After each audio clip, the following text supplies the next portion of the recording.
Hey guys, it's RDiK, Old School Duelist, so everyone call me. I'm coming at you with a ban list discussion video.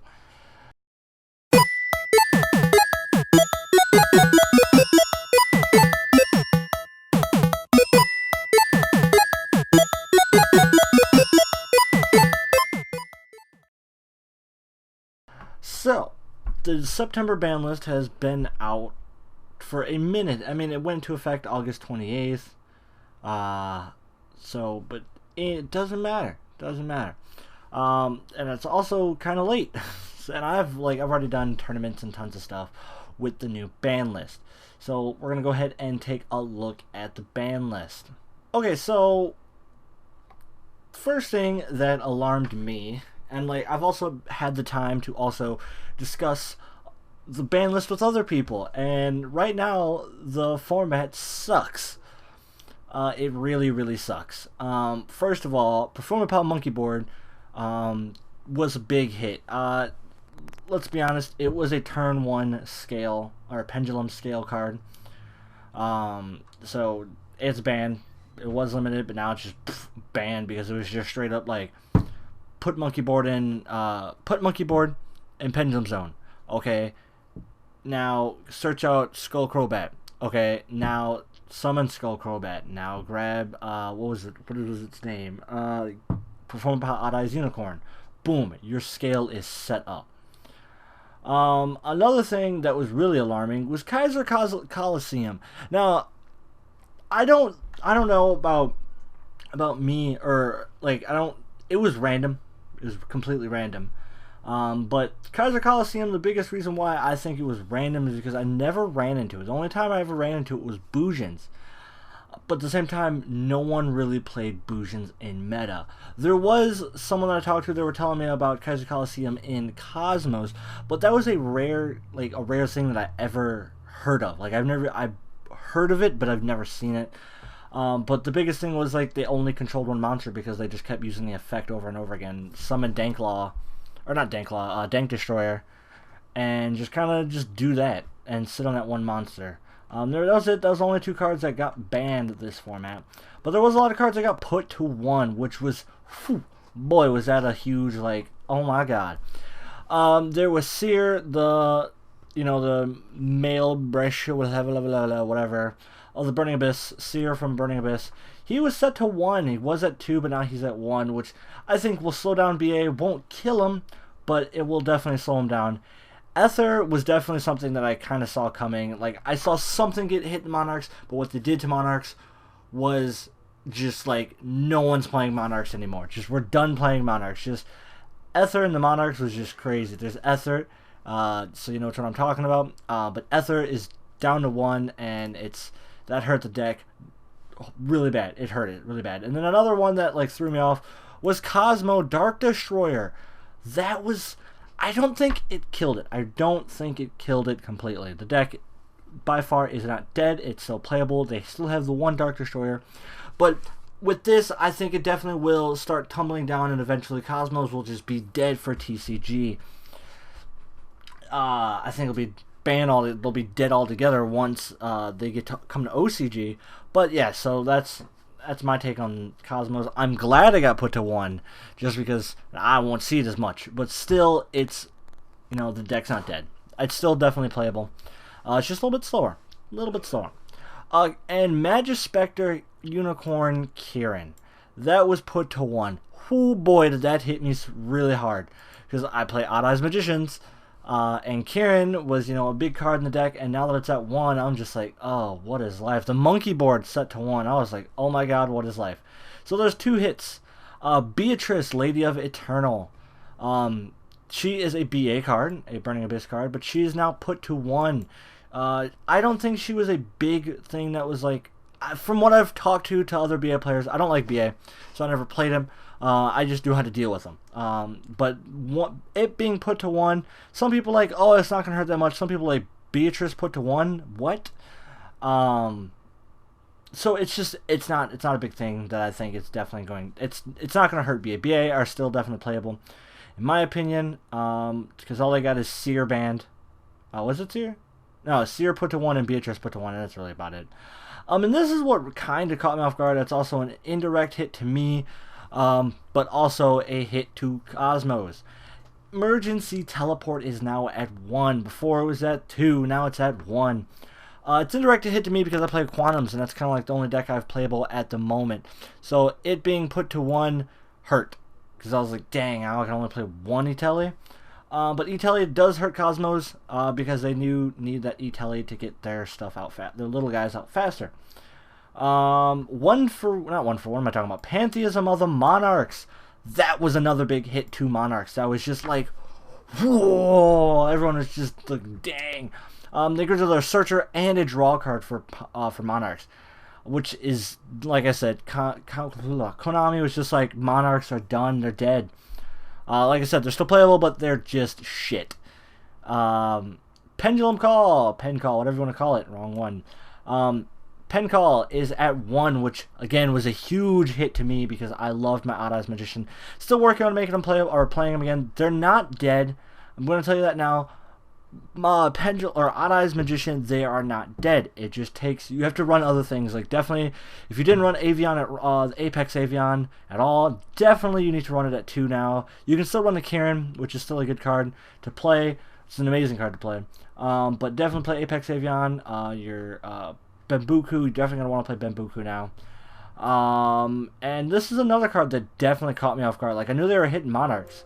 But this was such a huge, this is just definitely for sure what killed the deck, for like without a doubt, for sure it killed the deck. The Monarchs of the Stormforth, like that was such a big hit to Monarchs. With Monarchs of the Stormforth being dead, it just so slow. Not only is Eidos, Edea.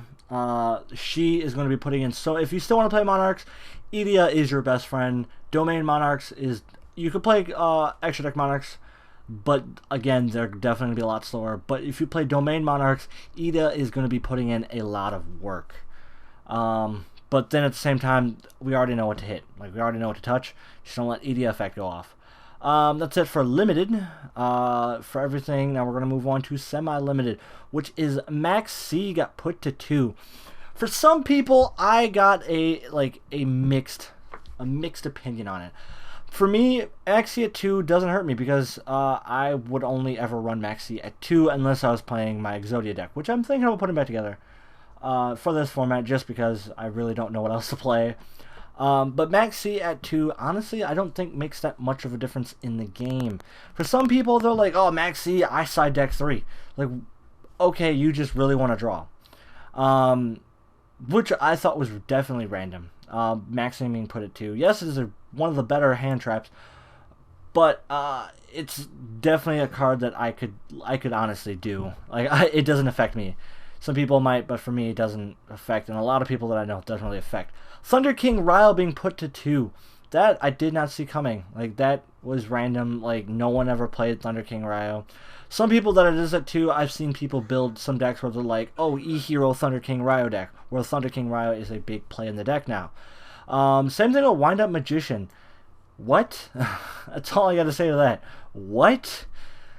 No one plays wind-ups. They just don't. And now for everything that is now unlimited, and you can have a play set in your deck. 1000 Restrict, put at 3. That's random. If you want to play a Relinquish deck, you can play 3 and you can play it properly. Don't see people playing Relinquish decks, but if you wanted to play it for fun, play your 3000 Restrict. Allure of Darkness is at 3, which I think is a good or bad thing. Allure of Darkness at 3, that just gives decks that pertain to dark monsters. That gives them a draw card, like a draw 2 card that a lot of dark decks, it's nothing. Like Dark Worlds, which I hear they're gonna get more support, but that's for a later video.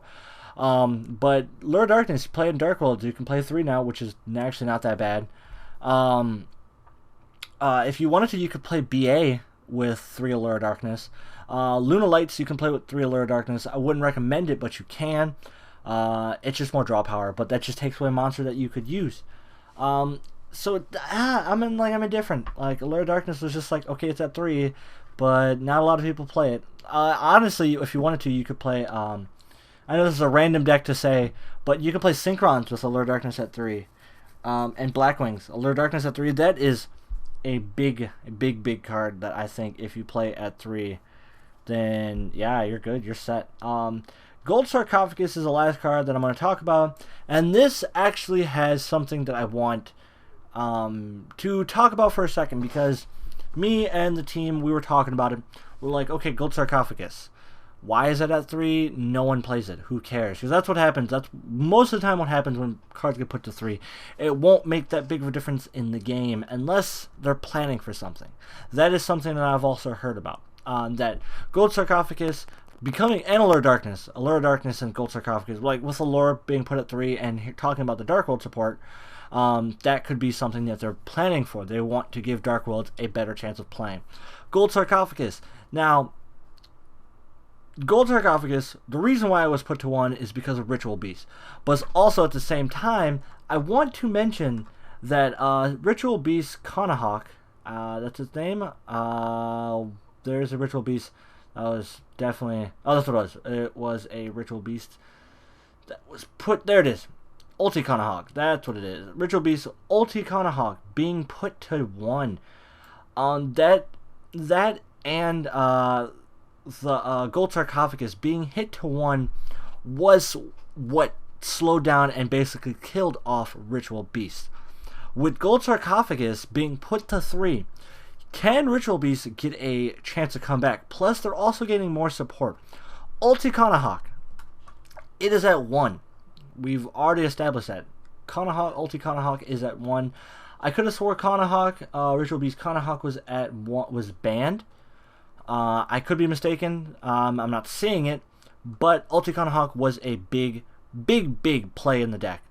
Was such a huge monster in the deck. And it being put to 1 was such a big hit, as well as Gold Sarcophagus.